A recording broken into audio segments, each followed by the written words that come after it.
oyo bomoko ya mboka. Bomoko ya mboka oyo. Bomoko ya mboka. Bomoko ya mboka. Bomoko ya mboka. Bomoko ya mboka. Bomoko ya mboka. Bomoko ya mboka. Bomoko ya mboka. Bomoko ya mboka. Bomoko ya mboka. Bomoko ya mboka. Bomoko ya mboka. Bomoko ya mboka. Bomoko ya mboka. Bomoko ya mboka. Bomoko ya mboka. Kitoko. Bomoko ya mboka. Bomoko ya mboka. Elenkano. Papopi motoki pala lobi botalaka bomoko ya mboka. Merci.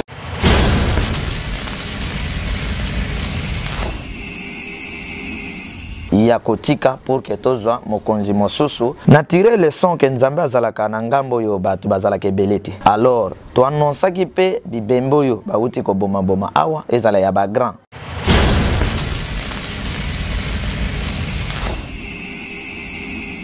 Ezali Papa Charles Leloup oyo azali responsable ya ordre spirituel nation ainsi dit l'esprit oyo eye na mboka Congo, na Afrique, na monde pour nous orienter bana na nzambe vers le droit chemin pe koyebsa bana nzambe ke to komi na temps ya vengeance. Donc tozali wana pour nous orienter bana nzambe vers le droit chemin na ko expliquer bango ba révélation na ko interpréter les bango Bible comme il faut pe ba livre sacré nyonso pe maloba ya ba prophète nyonso pe ko expliquer bango ba signe du temps, ko expliquer bango ba songe, ko expliquer bango ba vision afin que moto na moto ayeba na kobika. Tozali wana na tozali na kati ya Kinshasa, tozali na permanence na biso oyo to yambaka pona ko orienter bato pe ko salisa bato ba prière ya ba famille.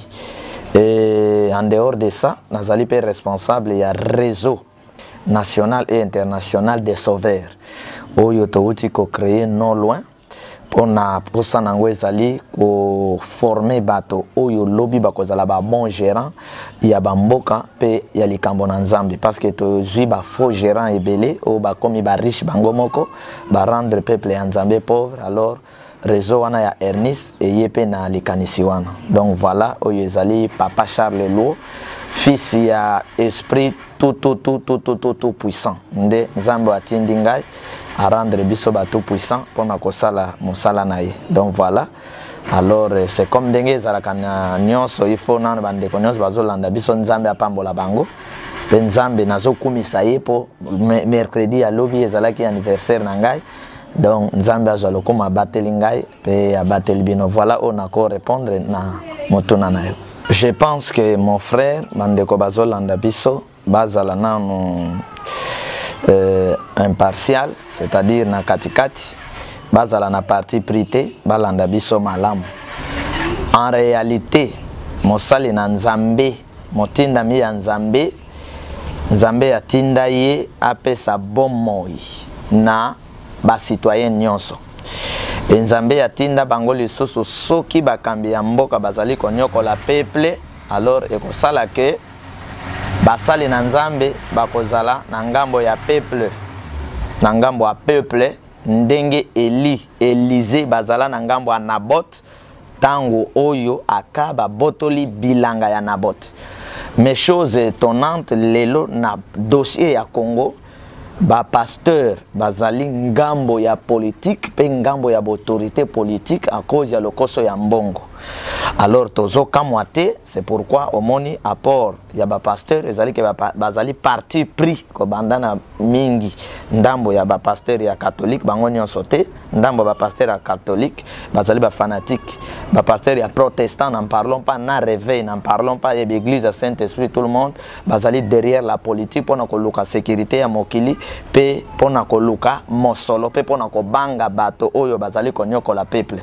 Alors eloboko kamwate parce que biso tolobi que mission ya pasteur soki sili il faut à respecter à vendre, mais lokola na Congo ba pasteur ata mission na ye sili balingaka ko persévérer ti na suka bango ba former ba dictateur yango moni soki mission sili vision ko pesa zate alors mutakoma kana posa ya mbongo.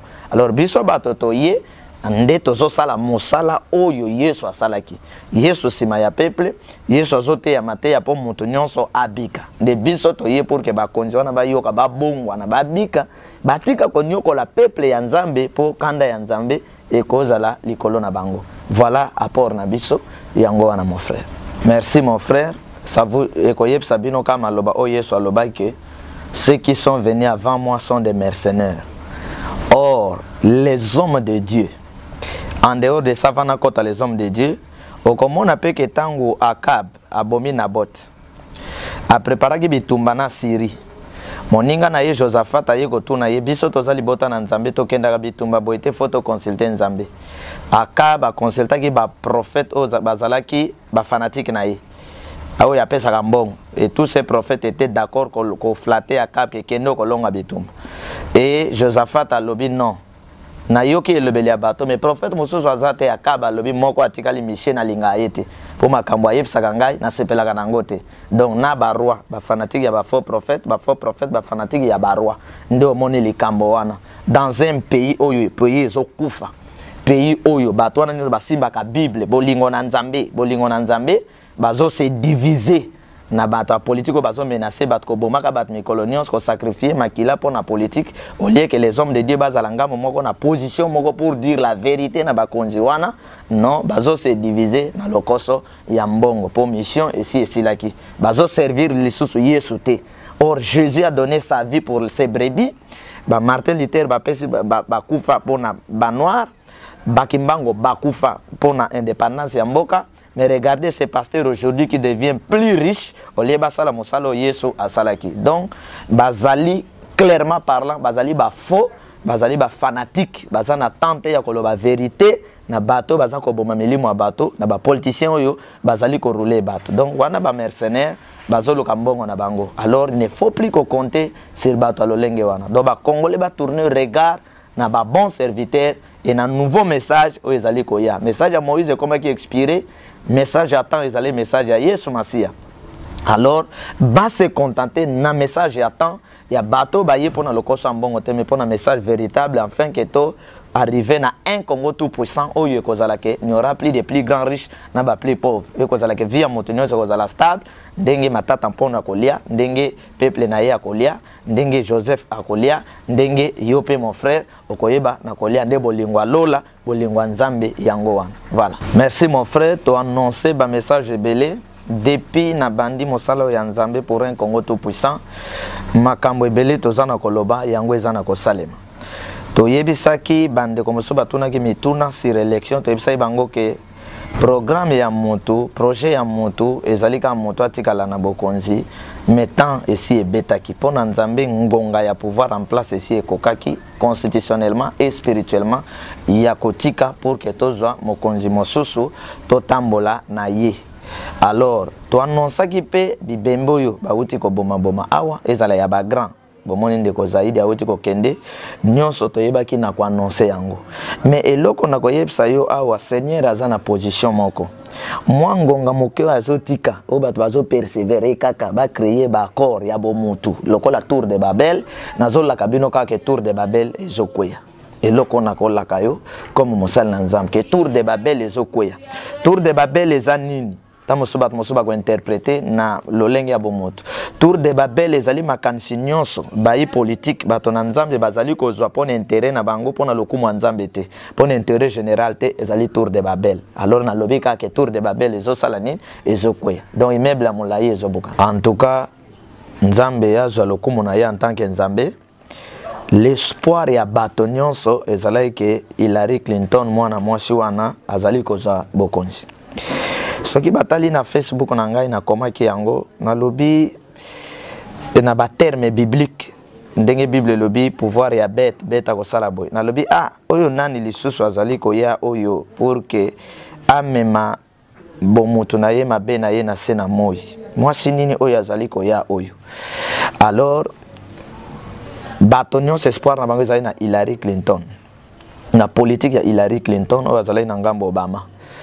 Hillary Clinton azalaki favori selon ba démarche ya bato ndenge biso nyoto bandai komona mais surprise moko esalemi na moto bato basatanda yite oyo Donald oyo yebi na kobima na tirer leçon que Nzambe azalaka na ngambo yo bato bazalaka ebelete Nzambe azalaka na ngambo wana donc même ngambo zo mona ba pasteur ba keke pona ko luka mbongo bref nzambe azate nzambe aza bisiko bato bazo s'attendre te nzambe aza bisiko yo bato bazo ndima te nde nzambe ayeko bima alors ndeko wana abimi mais na koloba na ba congolais ke bakanisa même tango Obama azwaki pouvoir ke ba noir ba bongi ne bisa bango te Obama azaka signe bezolo ba noir bo banga te bo telema bo sala mosala comme il faut azaka signe ba croya ki te bakanisa Obama kolongola ba dictateur ko sala boye preuve tala ndenge minyoko ekoti ezala ndeko yo aye pona États-Unis d'Amérique aye pona ko sunga États-Unis d'Amérique aza président ya Amérique démarche non sa ko mener extérieurement et ko zala po na ko enrichir États-Unis d'Amérique alors de notre côté ba congolais bazala na sima na biso ba sauveur ba appliquer oyo biso tozali koloba to telema to bundela mboka na biso pour que to remporter victoire c'est-à-dire montenir sosonyo ko la ba congolais aza ennemi ya ba congolais pe aza ennemi ya nzambe tozala liboke moko batika ba discours ya pamba o bato bazala kanango bebino bozokende ko bunda bango bana na bango bazala na poto oui biso bato souffrir alors to lobite ke tozoboma motu to lobito revendiquer ba droit na biso na ndenge makomi ya continuer zoloba ndenge nzambe azoloba alors bato bazozo manduki bazoboma bayeba ke nzambe ko sambisa bango e boyeba ke bokonzi ya Afrique ya bat nyonso bozomona na bokonzi na Afrique so basali ke bate bakozala ba plus malheureux et ba plus pauvre bakonzi nyonso zomona na Afrique na minito bakozala mayele te akoyokela biso bakozala ba plus malheureux et ba plus pauvre du monde voilà oyo na koloba donc tozeli loko moko te na politique ya Amérique poto yebi Amérique a contribué ma bien na konyoko la bateau a contribué mingi na koboma bateau mais toujours espérer na Nzambe parce que Nzambe za na makoki à côté en Amérique à côté en France pour abonder la ba congolais et je sais que c'est ce que otali année oyo ba date ya le 19 eza ba date moko ya makila na année oyo na page na biso Facebook nkolo alobaki na biso ga année eza année ya bitumba akopesa victoire na bana na ye. Alors chaque le 19 y année oyo to connaître ba obstacle belé to leli bi bembe belé. Mais je pense que c'est que une vérité c'est que le 19 constitutionnellement mandat ici. Le 19 ça c'est une vérité et spirituelle et constitutionnelle. Alors bon moto ya batonde zali ko créer biloko yo. Parce que les noirs ne veulent pas respecter mibeko na bango yo bango moko ba voter na mibeko nzambe de tozali ko aboutir na bibembe mais tala langage Obama ya Hillary Clinton égard ya Donald avant basa la vote ezali ko la guerre mais tango oyo a remporté na moni loboko ya Hillary et ke ko pesa moninga na embote mais bazali ko la ennemi mais pourquoi pas ici qu'on respecte la constitution ya mboka. Le responsable ya bibembe wana ezali aventurier politicien. Alors pourquoi pas to s'attendre na bon monto faut s'attendre quelque chose de mauvais le 19 na bon monto. Mais na molimo espoir ya Charles ezalaka pa nzambe. Espoir na ngeza na maloba batote. O le 19 yo sala boy o eko sala boy non. Espoir na ngeza ezalaka pa ya nzambe. C'est-à-dire de la part de Dieu. Nzambe za déjà na mapinga na yeba za na kati ya mboka. C'est-à-dire que ça soit date à le 19, que ça soit après le 19. Soit le 19, soit après le 19. Il y aura toujours barankine terrible. Il y aura toujours barankine terrible. Tous à la vivante et que ça s'accomplir. Et à le 19, et après le 19, il y aura des choses bizarres. Donc voilà, où il y a quoi yebsabiso. Parce que, to yebi politique ya. Bemba, tango lobi bembiste, Bemba, azale na 1+4. Na se retrouvaillité na cause de la bembistité. Quand je dis na se retrouvaillité, ça ne signifie pas que na comme un pasteur na bango to na zo grade pas na bango, c'est-à-dire peuple congolais se retrouvaillité na 1+4. Les vieux Tshisekedi a commencé à coliter bitumba na ye ti lelo ndenge salaka o ile kaka en coulisses entre na ba politiciens na yebi angote, c'est-à-dire je ne me retrouve pas na cause de la Tshisekedi tiste ou kabiliste. Papa Charles, c'est un sauveur. Papa Charles azali na lignée, il y a un sauveur, il y a un défenseur, il y a un tout puissant. Nazali, tu sais que dis, tu es batuna kito bembiste, tu batuna kito kabiliste, Combattant dans le sens normal, il y a terme, ezali moto azobunda. Jésus était combattant parce qu'azobundi sa misala satana pour n'avoir sa bande nzambe victoire. Alors, un sauveur, un défenseur, azali combattant. Azali kobunda pour namboka. Je pense que Papa Charles azali mosali na nzambe, azali na lignée ya ba sauveur ba défenseur, oyo nzambe atindi pour na kobikisa bande nzambe pe kobikisa mboka na ngai. Donc mboka oyo ya ngai. Mabelo ya ngai monyoso kobundisa ngo azala mondele azala moto mwindu azala riche azala pauvre akutana na nzambe ya Papa Charles na nzela na ye. Voilà, en plus ba combattant oyo ba bundeli mboka basali mabe pete mabe nini ba combattant basali ba combattant ba bundeli mboka pe bazo bundela mboka ba lobi boye musicien yo oye na poto jimbongo. Ok, na Kinshasa ozwi mbongo. Oza ko distraire peuple na ba danse inutile. Ko longola ye bilamba peuple azan attend réfléchir te sur mboka na ye. Alors stop, ko bete la biso musique te kende nanu zongsa peuple wana na nzela. Mabeni ni ya sali. Et yo ministre plus riche obongi otongi be école, otongi obongi citoyen peuple azokufa. Peuple basenga kambongo wana poto. Alors stop. Yo ministre tokuta na yo nanzela te zonga na no bongisa mboka mabeni ni ya sali. Donc combattant azobondela mboka. Voilà oyo nakoyebisa yo. Donc tout le monde to bondela mboka ezala yo bondela mboka. Ezala bato a perdre baza conscient ba bondela mboka. Batika fanatisme pona mboka na biso. Notre problème mboka na biso. Toana mboka mososte. L'homme de Dieu aina kamabe. Nazoyina organisation te. Nazoyina moto te. Pona mosali ya nzambe. Pour mutu wana lobi akobongwana akomi mwana nzambe tokomi kamoko.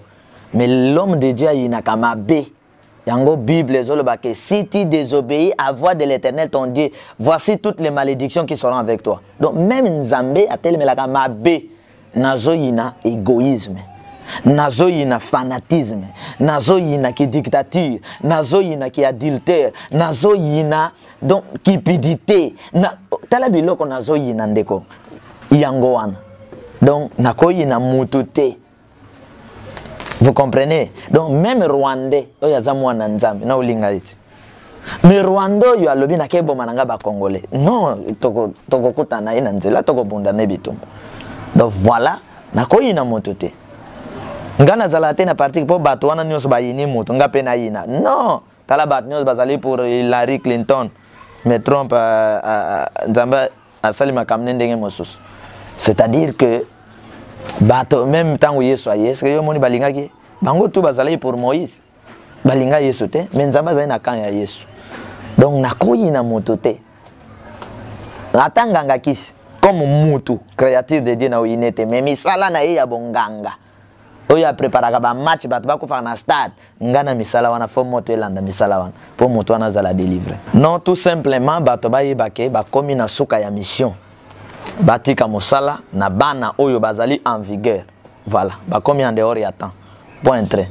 Tant Moïse na loi na ya combien de heures y attend. Jésus aye, olie ba pharisien ba landa Yesu, ba landa mbongo yo et c'est ezalaki na loi ya Moïse. Alors, ce qui au moni pasteur comme na soka ya mission. Alors akoma kaka na vie ya distraction. Makamne comme distraction. Makomo sala ka makambo yo ezali comme pengi sabat. Alors bino bana nzambe, Bible zolobanini. C'est un boko mona Israël makambo ekomi boye yo motozali kolo ya toiture tikala kuna kokita na sete. Bible lobi bongo te. La Bible discerne na kaso bo moni mbule zo ya boye boye bike mbula wana ekobeta. Oyo ekobeta te. Alors komona ba pasteur bazali lisusu ko bundela peuple de Dieu te milimote lokola ba miché. Il faut comprendre que bato ba komo bundela mbongo. Donc musala nzamba pesa bango basi basala ki esili ale olie bazo courage akotika bazo courage akotika te ya ona zolo ba que la plupart des pasteurs élevés bango ba former ba dictateur preuve ce qui est na protestant au kuti numéro 1 ya protestant alinga ko longate. Alors comment ce qui moto na comme conseiller à chef de l'état quel conseil à ko pesa yi ce qui na réveil numéro 1 ya réveil alinga ko longate ce qui comme conseiller à chef de l'état quel conseil à ko pesa yi. Voilà les problèmes. Or Jésus a fait 3 ans, on a 3 ans formé bateau, à Tindi Bango. Et moi, quoi qu'on vende. Pourquoi pas, le pasteur à leur tour. Donc, le dictateur, en Afrique, le pasteur va former. Nakoyeb, ça y est, lokomoko. Oyebi pourquoi politique d'Afrique est en Bolakamabe, na bonzambe? Parce que bato bakoma kana bokonzi après voyage été. Vous comprenez? A comme na bokonzi brusquement. Tala bakonzi nyonso oyo bazu bokonzi na Congo. Peut-être na longola moké, na lebi moké ndeko kasavo. Donc, tina ndeko Joseph, c'est-à-dire ezali bato bazu bokonzi brusquement. Donc à préparer à se préparer que na bokonzi nanga avant na kota na kosala boy. Mais tous on est de Donald Obama. Avant comme mokonzi, il s'est préparé. Azai na carnet azo commencer na comme mokonzi na kosala boy. A passé na élection ya parti na bango. Candidat ya na candidature ya parti. Après comme mokonzi azai na carnet akomaka makam. Nde salaka ke soki muta koti na bokonzi brusquement coup d'état pan akomi mokonzi azane loko ko pesa te alors ata bo pesi ye ba créer ba rubrique ba programme oh 5 chantiers oh modernité oh Kasumbalesa et kotika la kosimba te parce que azana point ya départ na ya arrivé te mais papa Charles qui vous parle a comité mosala nzambe brusquement. Dieu m'a choisi asi apona ki ngai avana koma mokonzi na leki auprès ya mosale na nzambe et tout ce qu'il me parlait na komaka naza na carnet na komaka nge soki naza élevé na kosala boy na tamboye na kotika nde yango moni makam nazo kende alors lobi ko corrompre kutu bokolo ba est talent tozana yawa tala soki lobi opesa nga âge okolo ba papa soza na 15 ans te siko na pesa ka exemple moi na 15 ans allo babiloko yo bato bakobanga nzambe te so corruption ya modèle lio kutu bolo bobanga kaliwa te parce que bako corrompre na suka bakeboma yo na kati ya corruption wana poison eza na kati mais bato bakobanga nzambe te ke oyo mwana oyo ende kona ngai donc il faut bato babanga nzambe na niveau ya nzoto yo zomona ya moke oyo mwana oyo azobimisa biloko oyo eza na niveau âge na yete mais il faut bato babanga. C'est pourquoi Moni Mondele pour passer mon tour comme président, il faut passer dans des débats contradictoires. Ce qui ne se fait pas chez nous. À partir il y a des bandes de capacité à monter à saler la bisobo. C'est-à-dire aujourd'hui, je n'envie pas ça. Si papa Charles, papa Charles président, c'est-à-dire je dois passer dans des débats. C'est des débats exacts. Comme ça président pourquoi? Parce qu'il faut na bimisabi loko yo bato bako pone la ngai. C'est pourquoi aujourd'hui, nena te iba na nzambe lelo, na yesu bango ke. Kolinga te bato ba yebso goza na nzambe. Mais linga yo moko oyeba koza na nani na nzambe. Do bokolo ba ka mutu wana aza président ya Sud ya Afrique du Sud. Mais kuna ye moko ayebike na nga président te na sala kanini. Nga na sala nanga eloko te nga ba dicta nga kaka. Nga moko ona vanda boy na créer boy na za nangote. C'est ko so bozu mutu abongo. Yango na loba ke so bolimbo pambolama bozwa moto aza bénédiction na bino do lokola ba congolais bazwi nante ba konjo baza bénédiction na bango nde boza ko souffrir lo lokola bozwi papa Charles bénédiction ya Congo to ela bino mateya oyo e komema bino na kiti ya bokonji ya solo pour 4 coins ya Congo ba se retrouver ba congolais étranger bazonga ko sepela na mabele na bango ya kitoko oyo matiti ebota katali kola bandako voilà pour de babel foi kwea po nzambe atonga ndako asika ya molimo po na Congo ndako wana ya molimo ekotonga ndako asika pona politique pe ekotonga ndako asika pona science ba congolais na ba africain baza bikela mona nzambe toza bana ya mindele te pour que mindele basimba biso na zolo na ba kona biso ba nyokola ka bango ba minimiza ka bango alors faute eza ya biso moko tant ebeti pour que ba congolais bazala moto moko liloba moko ba yoka biso pe nazo senga na ba congolais ba adhérer na Ernest réseau national international des sauveurs pour nous sauver mokili o ya nzambe ya ko sauver bana na nzambe pe nazo senga ba congolais ba contribuer na mosala to sala pona be mission zoleka bato balanda ba contribuer na mosolo na bango so ina za musicien na olongola bato bilamba mbele ba pesa ka mbongo ilokola to yena kombo a Yesu balingi ko pesa te ba nyokoli ba lemo loto ba nyokoli ba kimbangu ba kufi ba contribuer à te biso to ye ba lingo tala biso le sous na miso alors soki lobi ba corrompre ye biso to boy corruption ba congolais ba contribuer 00243 89 83 77 536 numéro na biso ou 990 75 46 77 eza numéro na biso esprit incidi ezali face na biso so koti kuna kolanda ba vidéo pe www.état saint tout puissant du Congo www.ezi.es bar ezali site na biso koti okomona pe ba video pe bolandanga mingi na bomoko ya mboka mbote na famille bomoko ya mboka mbote na bana na nzambe nyonso o bazali kolanda papa chaboze belé yango moyena tanga ba kombo na bino ezate pe mbote na libote ainsi dit l'esprit pe na bato nyonso bazo comprendre ce que nous faisons pe nzambe apambolama pe surtout abundela mboka na biso tour de babele kweya merci.